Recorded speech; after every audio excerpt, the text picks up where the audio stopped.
마감 전략 2부 출발합니다. 지난밤 미증시는 3대 지수 혼조세로 거래 마쳤죠. 기술주 중심의 나스닥만 강보합권에서 거래를 마쳤습니다.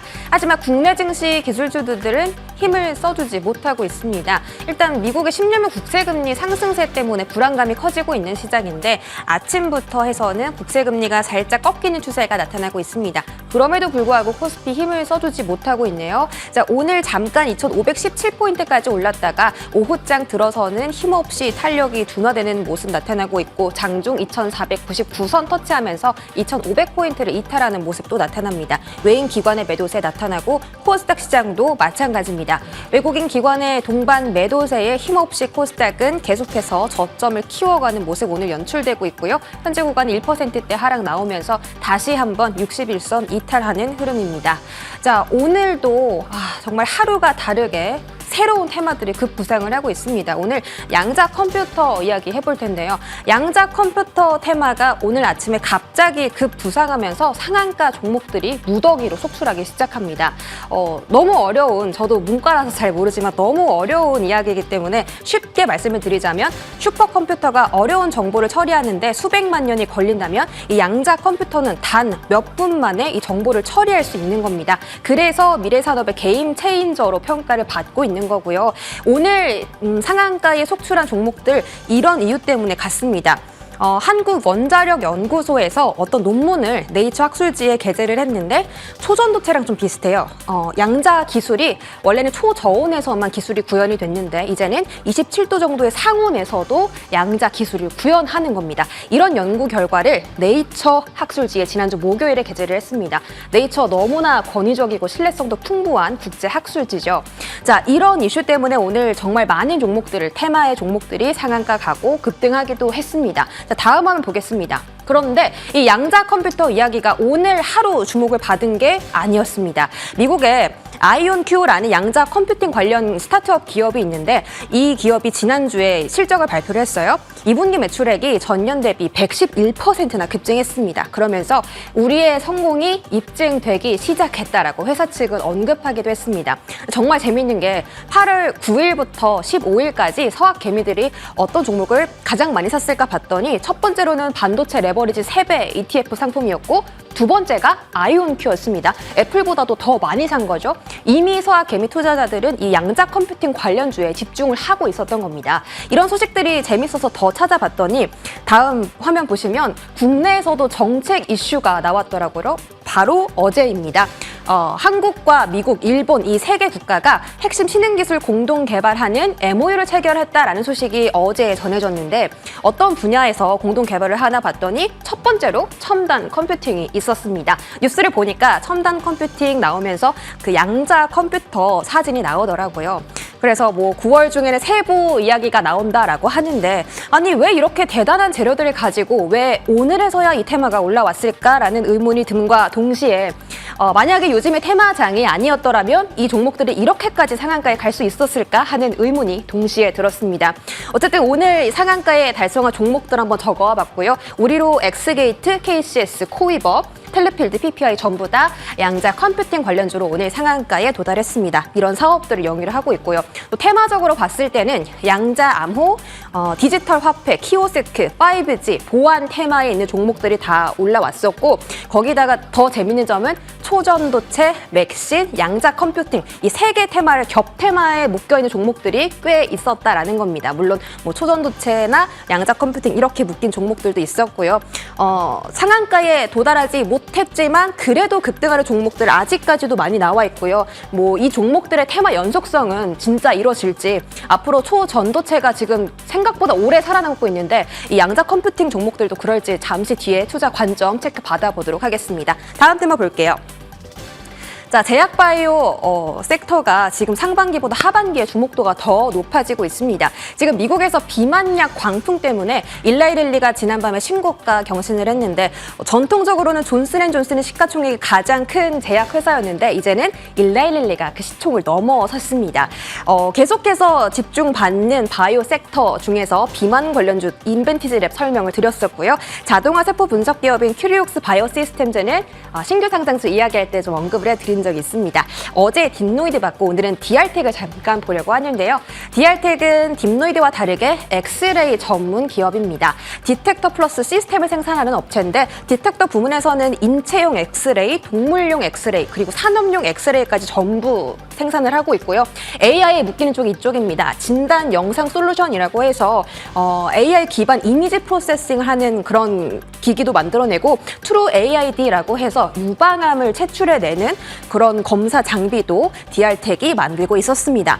계속해서 매출은 좋아지고 있대요. 의료용, 산업용 매출도 올라가고 있고 특히 최근에는 이 덴탈용 디텍터 시스템을 어떤 글로벌 회사와 수주 계약을 체결했다라는 소식을 전하면서 앞으로 글로벌리 매출처도 단단하게 확보를 해놓은 거죠.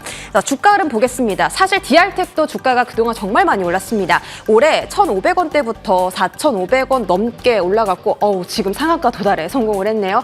아침에 봤을 때는 이 주가는 아니었는데 하여튼 이렇게까지 주가가 많이 올랐는데 과연 지금 사도 되는 걸까? 이 모멘텀이 주가에 이미 다 반영이 된 건지 아니면 지금이라도 매수할 수 있는 좋은 기회일지도 투자 관점 프로의 시선에서 자세하게 챙겨드리도록 하겠습니다. 지금 만나보시죠.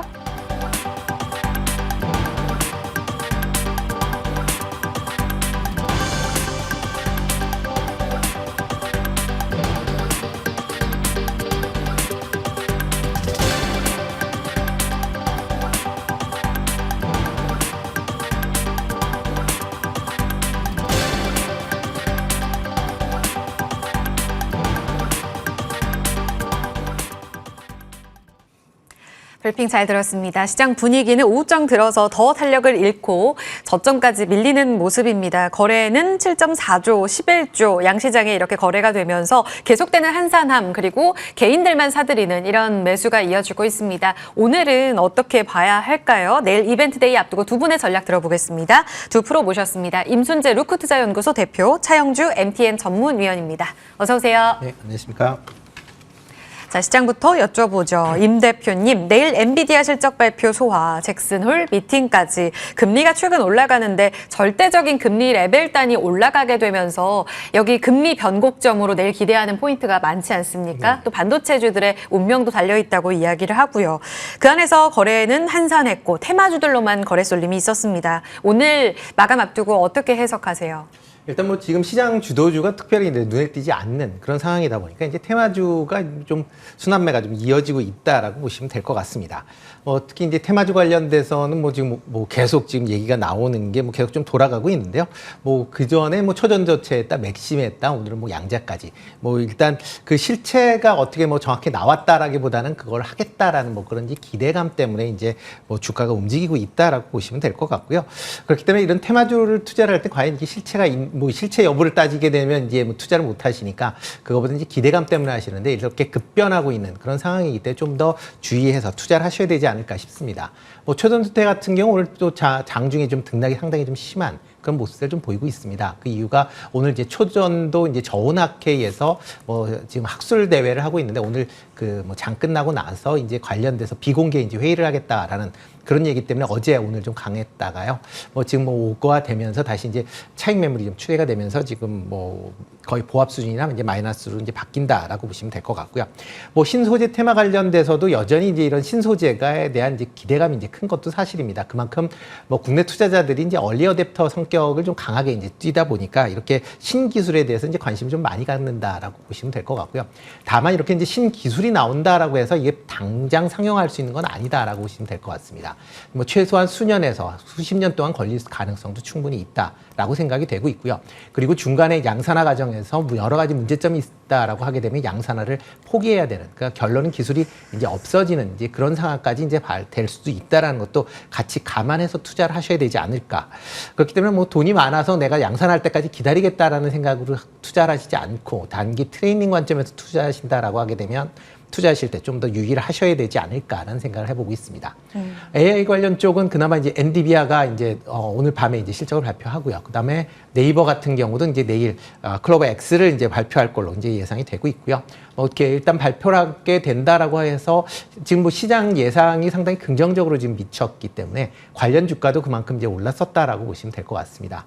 그렇지만 이제 지금 실적이 중요한 게 아니라 향후에 어떤 이제 실적 가이던스를 내느냐에 따라서 일단 AI AI와 관련주들이 아마 같이 움직일 가능성은 있다라고 보여지고요. 만약 가이던스나 아니면 그런 이제 전망치가 예상보다 좀 미진하다라고 하게 되면 아마 이제 소문에 사고 이제 뉴스에 판다라는 것처럼 아마 그러니까 차익 매물이 나올 가능성도 있다라는 것도 같이 좀 주목해서 보셔야 되지 않을까 싶습니다. 눈치 보기 장세 계속된다면 여기에서 핵심적으로 방향을 잡아줄 수 있는 이벤트는 잭슨홀 미팅은 안 된다고 보세요? 어떤 기점을 중요하게 보고 계세요? 일단은 뭐 이번 달 말까지는 뭐 특별하게는 없을 것이다라고 생각을 하고 있습니다. 뭐 잭슨홀 미팅 내에서도 지금 뭐 기존에 이제 패드의 그 얘기를 쭉 본다라고 하게 되면 네. 뭐 매파적인 이제 발언이 조금 우세할 것이다라는 게 이제 시장 반응이다라고 보시면 될 것 같고요. 뭐 그렇다고 뭐 지금 같은 상황에서 파월 의장이 뭐 비둘기파적인 발언을 할 것 같지는 않아 보인다라고 보시면 될 것 같고요. 그러다 보면 이제 7월 말에 그러니까 8월 말에 이제 발표가 되는 PC 지표나 아니면 각종 이제 경제 지표가 이제 월초에 이제 집중화가 되니까 그 지표에 따라서 주가의 방향성이 어느 정도 정해지지 않을까라는 생각을 해보고 있습니다. 알겠습니다.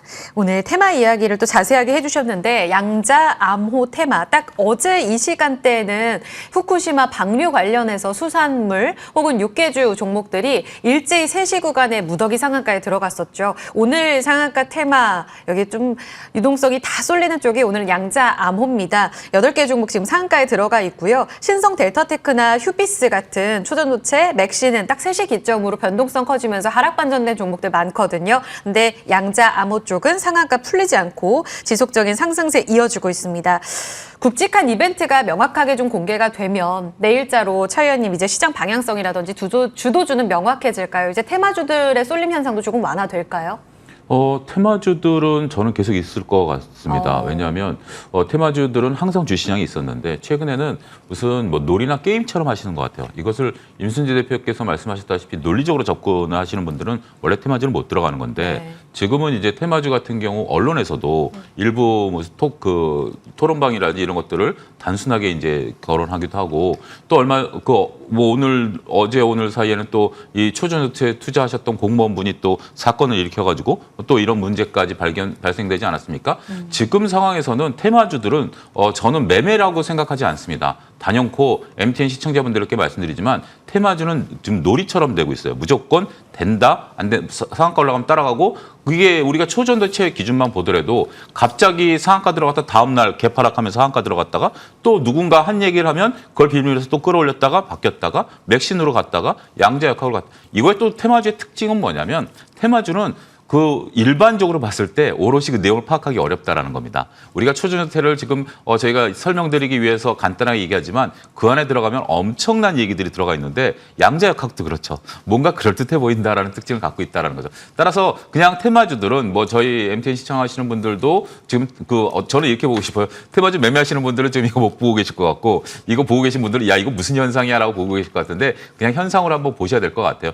지금 오늘 상한가 들어가는 종목이 내일 또 어떤 모습을 보일지 아무도 모르거든요. 그런 상태에 이것을 매매한다는 건 쉽지 않고 그렇지만 이 현상은 조금 이어질 것 같다라는 생각이 듭니다. 왜냐하면 지금 현재 시장에 있어서 물론 엔비디아라든지 잭슨홀 미팅이 나오긴 합니다만 잭슨홀 미팅이 지금 국채 수익률을 꺾어내리기는 어렵다라고 보고 엔비디아 실적 같은 경우는 하나의 단일 기업의 이벤트잖아요. 네. 그러면 이것을 가지고 시장이 지금 전환하기는 좀 어렵다라고 보고 우리 지금 시장을 보면 거래량이 줄어들면서 코스피 같은 경우 주가가 조정받고 있지 않습니까? 이렇다면 많은 분들이 지금 관망세를 나타내고 있고 우리가 2차 전지 빼고 나면 2차 전지와 테마주 빼고 나면 거래량이 급감해 있는 상태거든요. 그런 상태에서 우리가 잭슨홀 미팅이라든지 엔비디아 이벤트로 끌어올리긴 좀 어렵다. 그러면 지금은 좀 휴지기에 들어갔다라고 보셔야 될 것 같고 이런 상태에서 테마주는 더욱더 극성을 부릴 것이고 이게 좀 일단락 돼야 주식시장에 다시 방향을 잡을 가능성이 있고 그것은 조금 찬바람이 불면서 우리가 이제 3분기, 4분기에 대한 실적 가이던스가 나올 때까지는 다소 시간이 좀 필요하지 않을까 말씀드릴 수 있겠습니다. 차 의원님 그러면 하나만 짧게 여쭤볼게요. 의원님.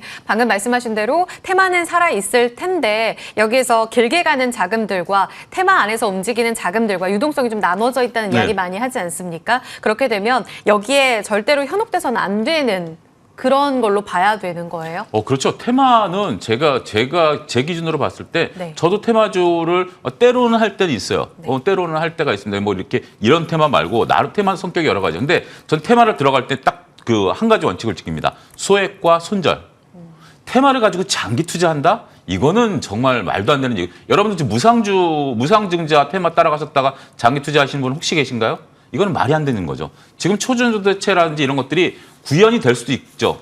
첫 번째는 언제, 두 번째는 그렇다고 해서 이 기업이 수혜를 받을 것이냐 이건 아니잖아요. 따라서 테마는 하시고 싶으시면 짧게 큰얼 치실 수 있고 손절이 가능하신 분만 할 수 있다라는 매매 원칙도 말씀드리도록 하겠습니다. 네.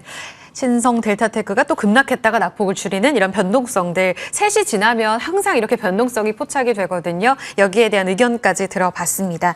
자, 그럼 특징주로 가서 좀 여쭤볼 텐데요. 사실 이 부분도 테마 중 하나죠. 이 후쿠시마 방류 내일입니다. 다만 신기술 테마랑은 조금 다르게 이슈가 맞물려 있어서 대응적인 측면 조금 더 자세히 여쭤보겠습니다. 인산가 여쭤볼 텐데요. 관련주 안에서는 거래대금 가장 많이 실렸습니다. 장중 4,300원까지 올라가면서 급등을 했다가 거의 다 상승폭 반납했고요. 어제 급등했던 이 시간에 보라티알, 신송홀딩스, 샘표까지 무더기 상한가를 보였던 종목들 반락했습니다. 방류가 내일부터 시작이 될 텐데 이벤트 소멸 측면으로 오늘 음봉을 해석해야 될까요, 임 대표님? 그렇죠. 일단 뭐 그 걱정이 좀 과하다라고, 그러니까 과하게 반응을 하고 있다라고 보여집니다. 물론 이제 저도 이제 오염수에 대해서 이제 방류하는 거에 대해서 뭐 찬성하는 사람은 아니긴 하지만 오염수에 대해서는 이제 이게 실질적으로 이제 오염수가 방출된 이후에 과연 어떤 영향을 미칠지는 아직 알 수 없다라는 거고요. 그렇기 때문에 뭐 실질적으로 뭐 국내에서 지금 소금 사재기에 대한 이제 그 여러 가지 우려는 있지만 뭐 일본 같은 경우 뭐 소금 사재기가 없는 그런 상황입니다. 그러니까 그런 상황을 비친다라고 하게 되면 우리나라보다 먼저 영향을 받아야 될 일본에서 소금 사재기가 없는데도 좀 과잉 반응한 거 아닌가라는 생각을 하고 있고요.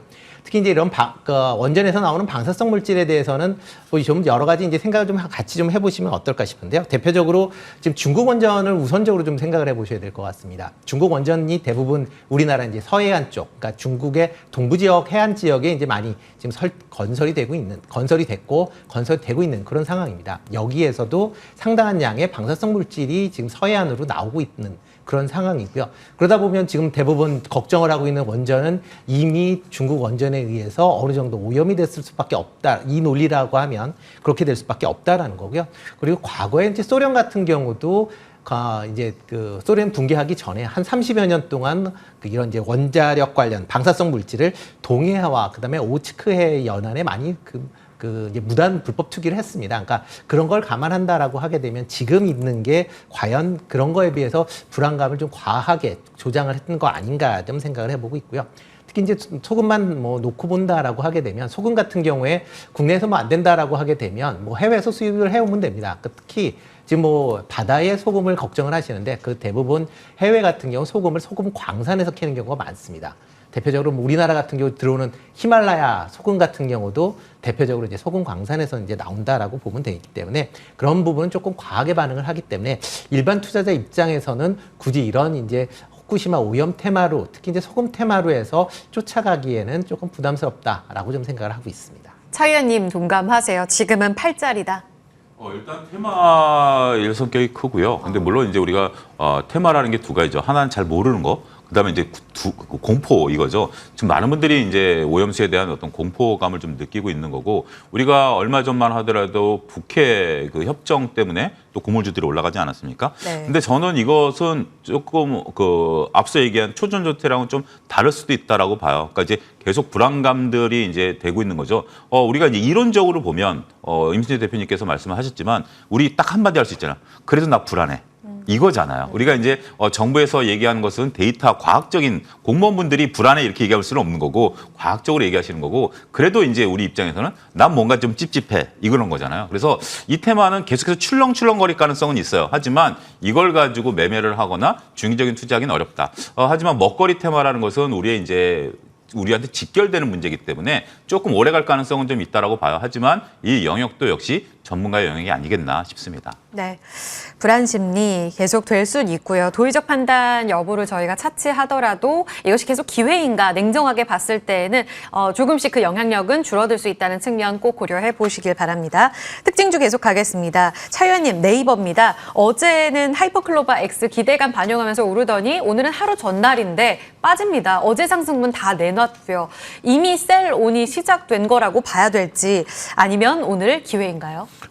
저는 뭐 기회다라고 보긴 좀 어려울 것 같아요. 오. 우리가 이제 네이버 같은 경우 처음에 이제 2월 달에 17만 원에서 20만 원대까지 올라갈 때 네. 그때 이제 그 챗GPT가 나오면서 네이버도 가을에 발표하겠다라고 이미 선언을 해놓은 상태 아니겠습니까? 그게 이제 반영된 게 저는 7월부터 8월 달까지 또다시 18만 원에서 24만 원까지 선 반영됐다라고 봐요. 내일 이제 뚜껑을 열어봐야 되는데 이제부터 여러분들 보실 포인트를 말씀드리겠습니다. 이걸 이제 매수 관점에서 지금 보신다라고 본다라면 이미 어느 정도 선 반영됐고 그 대신 24만 원 뚫고 갈 수 있는 게 뭐냐라고 보면 지금 이 하이퍼 클로바 X가 B2C에서 돈을 버는 건 아닙니다. 오히려 B2C에서는 기존의 검색 엔진을 잡아먹을 수가 있죠. 보통 저도 네이버 검색을 하는데 광고들이 뜨거든요. 근데 이게 하이퍼 클로바 X 아직 안 써봤습니다만 광고는 일단 사라질 걸로 봐요. 이게 말로 하는 거니까. 그러면 얘네들이 어디서 돈을 버냐? B2B에서 버는 겁니다. 기업과의 관계에서 버는데 그러면 기업들이 하이퍼 클로바 X를 쓰기 전에 뭘 썼느냐? 챗GPT를 쓰고 있는데 이제 과금을 하는 거거든요. 근데 이제 네이버가 얘기하는 건 바로 이런 거죠. 우리가 영어 기반에 있는 것을 한국어 기반으로 오기 위해서는 이 과정이 있기 때문에 이 과정에 대한 비용까지 다 지금 기업들이 내고 있거든요. 근데 이제 하이퍼 클로바 X 같은 경우는 한국어 기반이기 때문에 이 과정이 짧아지는 거죠. 그러면 과금이 짧아질 수 있다라는 논리로 증권사에서 얘기합니다. 네. 단지 이제 보면 이 지금 글로벌 기업들이 이 과정에 들어가는 비용과 하이퍼 클로바 X가 들어가는 비용이 아직 공개가 안 됐어요. 물론 챗GPT가 한글로 번역되는 과정이 조금 길긴 합니다만 이것이 어떻게 보면 규모의 경제에 따라서 비용이 작다라면 오히려 하이퍼 클로바 X가 경쟁력을 잃을 수도 있어요. 따라서 지금은 서로 간에 이제 영업 비밀이기 때문에 비용 공개를 안 하고 있어요. 하이퍼 클로바 X가 단순한 건 맞아요. 그렇기 때문에 기업 입장에서 보면 써보긴 써보겠지만 나중에 과금 문제에 따라서 이것이 엇갈릴 수 있기 때문에 처음에 초반에 대한 흥행 것보다는 저희가 이제 3분기 실적에 이게 드러날 거거든요. 네. 그렇기 때문에 3분기 실적에 이게 드러나면 가장 먼저 MTN에서 분석해서 제가 말씀드리겠다고 약속을 하고 일단 여러분들이 감안하셔야 되는 것은 하이퍼 클로바 X는 B2B 수익 모델이고요. B2B 수익 모델에서 과연 영어 기반과 한국어 기반에 있어서 비용 싸움이 시작됐다. 이것만 염두에 두셔야 될 것 같습니다. 네이버에 대한 가장 빠른 분석은 10월쯤 이제 프리 어닝 시즌 그렇죠. 본격화되잖아요. 그때 분석해 주실 거고 내일 이제 발표가 있을 텐데 이와 관련해서는 방금 말씀하신 대로 챗 GPT의 대체가 될 만큼 기업들의 이 유료화 모델에 있어서 네이버가 그 성장 동력을 보여줄 수 있느냐 이 부분을 좀 유념해서 살펴보시면 되겠습니다. 자, 그럼 유한 양행 가겠습니다. 오늘 바이오 종목들도 개별적으로 선별적인 상승을 보였는데 대장인 유한양행 시세 보셨죠? 직고점인 78,900원 딱 100원 앞두고 이걸 돌파는 못했습니다. 윗꼬리가 좀 달리면서 마감할 것으로 예상이 되는데 아스트라제네카가 폐암 치료제 경쟁사잖아요. 네. 더 빨리 결과를 보인다고 하네요. 이 부분이 긍정적인 영향을 줄지 유불리를 따져봐야 되겠는데 오늘 시세는 어떻게 분석하셨어요? 일단 뭐 유한양행 같은 경우에는 최근에 이제 폐암 관련돼서 이제 렉나자가 계속 이제 시장에서 관심을 받고 있다라고 보시면 될 것 같습니다. 특히 이제 다음 달에 이제 세계 폐암학회, 그 다음에 이제 유럽 종양학회가 계속 이어지면서 이런 렉나자에 대한 이제 여러 가지 이제 임상 결과가 이제 발표가 될 걸로 예상이 되고 있고요. 지금 뭐 나와 있는 임상 결과의 뭐 많은 부분이 뭐 아스트라제네카보다는 더 날 수도 있다라는 이제 기대감을 이제 주고 있다라고 보시면 될 것 같습니다. 특히 이제 렉나자와 이제 얀센의 이제 리브레반트가 이제 병역요법을 이제 지금 사용을 하고 있는데요. 그거에 대한 부분이 상당히 좀 기대가 크다라고 보시면 될 것 같고요. 뭐 지금 분위기로 본다라고 하게 되면 뭐 유한양행 같은 경우 이제 렉나자 관련돼서는 상당 부분 뭐 글로벌 시장에서 어느 정도 포지션을 차지할 수 있을 것이다라는 기대감이 커져 있는 그런 상황입니다. 여기에 이제 유한양행 같은 경우 이제 또 이외에 이제 다양한 이제 포트폴리오 파이프라인을 갖고 지금 신약 개발을 하고 있다라는 점도 시장에서 좀 주목받고 있는 거 아닌가라는 생각을 해보고 있고요. 특히 뭐 유한양행 같은 경우는 오픈 이노베이션이다라고 해서 스타트업이나 이제 벤처 기업들의 이제 신약 개발 관련된 기술을 이제 이전 받아서 이걸 좀 더 다듬어서 또 이제 글로벌 제약사에 라이센스 아웃하는 이제 그런 형태의 지금 수익 구조를 창출을 하고 있습니다. 그만큼 유한양행 입장에서 보면 최소의 비용으로 최대의 이제 효과를 발휘할 수 있는 그런 상황이다라고 보면 향후에 이런 신약 파이프라인이 증가할수록 유한양행의 매출이나 아니면 영업이익 성장률도 꾸준히 있을 것이다라고 생각을 하고 있고요. 그렇기 때문에 뭐 오늘은 이제 전 고점을 이제 못 넘기고 이제 조금 이제 윗꼬리를 좀 길게는 달았지만 중장기 관점에서 보면 여전히 좀 관심 있게 보셔야 되지 않을까라는 생각을 해보고 있습니다. 네, 이제는 비만 당뇨에서 폐암 관심도가 높아지고 있는 가운데 매력 매력적인 자리라고 말씀해 주셨습니다. 마지막 특징주는 디알텍이에요. 차 의원님 3일 연속 강한데요. 어제는 딥노이드가 시세를 뽑아주더니 오늘은 랩지노미스 신고가, 다만 음봉이고요. 디알텍은 막판까지 강해서 조금 전 브리핑 드릴 때 상한가였잖아요. 현재는 풀리긴 했습니다만 급등세 연출되며 신고가입니다. 새롭게 엑스레이에서 AI까지 계속 가나요? 이게 이제 지금 하나의 그 흐름인 것 같아요. 딥로이드가 어제 강하다가 오늘 일단은 조금 그 차익 매물이 나오다 보니까 디알텍이 그 차익 매물 나오는 순간부터 네. 디알텍이 올라간다는 분봉으로 보시면 그게 서로 간의 어떤 그 교체 매매가 좀 이루어지는 것 같아요. 하나의 어떻게 보면 우리가 인공지능과 관련된 부분에 있어서의 단기 테마가 형성됐다라고 보는 것이 적합할 것 같아요. 거듭 말씀드리지만 우리가 이제 인공지능의 의료로 들어올 수 있는 부분들은 영상 판독입니다. 그러니까 이제 제가 배가 아파요, 머리가 아파요라고 했을 때 인공지능이 당신은 무슨 병입니다 이거 판단을 못 해줘요. 워낙 경우의 수가 많기 때문에. 하지만 지금 디알텍과 딥로이드의 차이점은 뭐냐면 사진을 그러니까 딥로이드 같은 경우 우리가 그 펫사진이라든지 CT를 찍고 나면 그 사진이 나오잖아요. 네. 이거를 검색해 주는 거고 디알텍 같은 경우 치과를 가서 이제 찍는다라든지 이런 것들을 검색을 해 주는 거예요. 사진을 인공지능이 판단하는 것은 사람 눈보다 정확하고 빠를 수 있다라는 게 현재 지금 상황인 거죠. 지금 여러분들 저 화면에 보시는데 검정선 상태에서 저거를 사람이 판단한다. 물론 이제 노하우가 쌓여야 되지만 저게 이제 수만 장의 데이터와 알고리즘을 통하면 저것을 개발해낼 수가 있는 거죠. 저 사진을 보고 저게 지금 어떤 상태인지 인공지능이 더 빠르다라는 거죠. 그런 관점에서 지금 올라가는 거예요. 그래서 우리가 AI와 관련된 그 의료는 두 가지입니다. 하나는 임상 실험에 있어서 데이터를 축적시키는 거고 또 한 가지는 영상과 관련된 업체들만 다 올라가는 거예요. 유한양이 지금 AI 들어갔다는 얘기 없잖아요. 예를 들자면